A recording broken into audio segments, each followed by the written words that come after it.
முருகனுடைய வாசனை எது என்று தெரியுமா? முருகனின் வாசனை என்ன அப்படின்னா, பாம்பன் சுவாமிகளுக்கு முதலில் முருகன் தன்னுடைய நறுமணத்தை உணர்த்திய இடம் எது தெரியுமா? அதுதான் காஞ்சிபுரத்தில் இருக்கும் கந்தகோட்டம். காஞ்சி காமாட்சி அம்மன் கோவில் ஒரு பக்கம், ஏகாபரீஸ்வரர் கோவில் ஒரு பக்கம், நடுவில் முருகனின் கோவில். இந்த கோவில்களுக்கு போவதற்கு பாம்பன் சுவாமிக்கு தெரியவில்லை. திடீர்னு ஒரு பையன் வருகிறான். நெற்றி நிறைய விபூதி, நல்ல உயரத்தில் இருக்கிறான். அவன் பாம்பன் சுவாமியிடம், நீங்கள் இந்த கோவிலுக்கு போனது இல்லையா?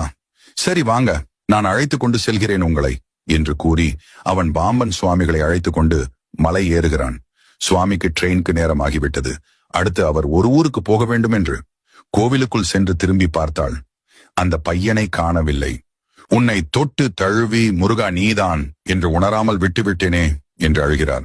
அப்போது ஒரு குரல் அவர் மனதிற்குள் ஒலிக்கிறது. உன்னுடன் நான் எப்போதும் இருப்பதற்கு சான்றாக என் நறுமணம் உன் கூடவேதான் இருக்கும் என்று கூறுகிறார்.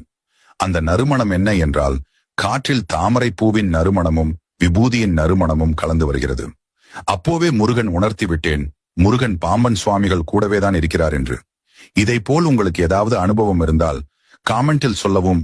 ஓம் முருகா.